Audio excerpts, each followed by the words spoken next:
Yes. Who's maintaining all the spaces that you're creating? Some of us, sometimes some of them we are. The city doesn't really, people, many governments around the country love to build stuff. They don't necessarily find the maintenance of it all particularly sexy, which is really unfortunate. And so we're, actually our main Greenway project literally was a problem at first because the city was like, oh yeah, I know you've got $20 million to start these projects, but since there's no dedicated maintenance plan, we don't know if we can start building it. And they were just like, and their thing was like, look, maybe you should start a public-private partnership so that you can create the maintenance around it. And it was just like, and use this really crazy, like Central Park Conservancy, which is like the biggest park, and like all their operating costs come from the really rich people that live around it. And we were just like, poorest congressional district, so I'm gonna go to the bodega, candy store owners and auto parts, shop owners, and say, pay into this greenway. It's just not gonna be helpful. So what we're working on right now is actually how do you call it, a real, that the city should include maintenance costs as part of its capital budget and legislate that in so that we can actually support the investments that the city already made, in that kind of horticultural infrastructure because of all the payback that you get from it, stormwater management, people having jobs and not, participating in like stupid crimes just to make a little money. But these are the kind of things that we want to see more of in our own community as well. Yes. How did you and Sustainable South Bronx get your expertise in installing green roofs and in doing actually doing the training for BEST? Question, how did we get the expertise for both green roof installation as well as BEST? For our green roof installation program, we literally went straight to the source. We went and found a German green roof installer and basically hired them to teach us everything they know. So, and that's why we're good. It's like you go to the folks that like invented the stuff, and it's just been really wonderful because we're watching both of our markets grow. And for the BEST training program, part of that even came out of just a sort of a sense of desperation.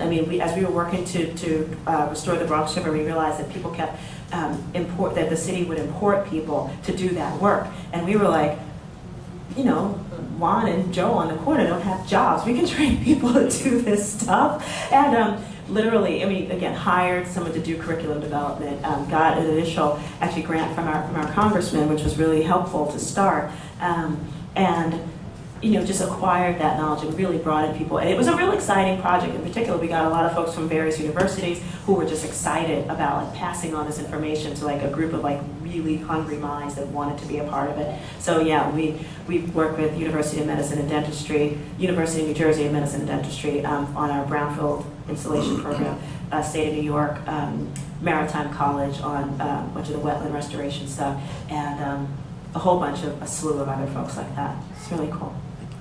Yes.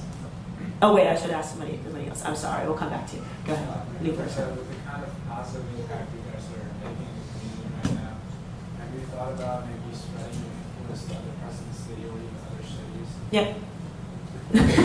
The question was, are we gonna move beyond the South Bronx? And yes, we're already sort of playing roles like that in various other parts of the country right now, and both informally and soon formally. Are you kind of collaborating with other organizations like yourself or Both. What you mean? So yes, some of it is just absolute open source. We're starting to put out white papers about our actual projects. But as people need more detailed information and support, that's when we can actually create those kind of partnerships that actually really help them on a consultant basis. Okay. Yes. My question is kind of a continuation of that. What is the best way to learn from this example and kind of replicate it to other communities? Mm-hmm. What is the best way that people can do that? Yeah, one is, what's the best way to replicate this? On one level, I would say that to replicate this in other communities is the best way to learn it. On one level, I would say that absolutely just sort of doing the research and watching it and really paying attention to how that stuff is kind of done is one way. But to really push, really make it really happen in various communities, there will need to be a certain level of support that goes into how do you create a job training program what is the, where are the jobs going to come from in this particular area, and doing that level of research, because it has to be done on a case-by-case basis. Like, for example, there are some folks in Appalachia County, places that are being, mountaintop removal, to extract coal, this really awful thing called like cyanide mixing that actually leaches out into the water bodies. There are people down there that identify that there's things like wind power, like major sources of wind power in some of these mountains that are actually slated to be chopped off. So again, they've already identified like what are some of the opportunities in their communities. So now they'd have to figure out, well, what are the jobs associated with that kind of thing, and there might be a great multiplier impact in terms, or effect rather, in terms of it's not just going to be the folks that know how to build these particular component pieces of a wind turbine, but are there going to be other kind of industries that are going to happen as a result of supporting it. And so that's all of those kind of questions need to be answered, and there's a lot of that has to happen going forward. We'll take 2 more questions. Mike? Majora, do you have or do you foresee having partnerships or collaborations with artists and humanists, social scientists in all of this? Yeah, we actually work. I think another thing that we do that really has set us apart is we look at the work that we do as around sustainability as such a comprehensive whole. Like you can't really take culture out of our project. We definitely work with design professionals, but we also think that working with artists, working with our business community, working with anybody that's going to be a part with education, facilities in particular, knowing that we're all going to be a part of the same community, that our goals are not so different when it gets right down to it, and what our challenge is going to be really simply finding what in all that big, beautiful puzzle is actually a piece of self-interest for all of us. And there's so many opportunities for overlap, and that's so finding all of those different, I hate the word stakeholder, but essentially that's what it is, like just people that have, that can be, put together with a common purpose, even if their means of getting to that same purpose are a little different. Okay. It might be too early, but I wonder if you have any measurable results yet for increase in students' performances, indoor air or outside air quality, unemployment, crime, maybe having an impact already.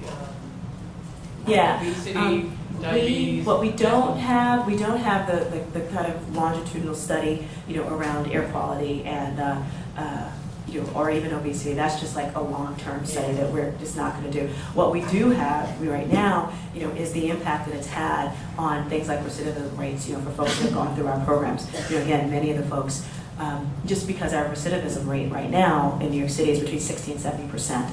Yeah, it's sort of crazy. None of our folks have gone back. I mean, literally. And 85% are now gainfully employed, and 10% are in college. I mean, if you look at those kind of numbers, that's what we hold up, and just imagine what it would look like if we did this kind of thing, like wholesale, over the city, and just the goals. I mean, the kind of impact that we have. I mean, that's what really kind of makes me get all warm and fuzzy inside.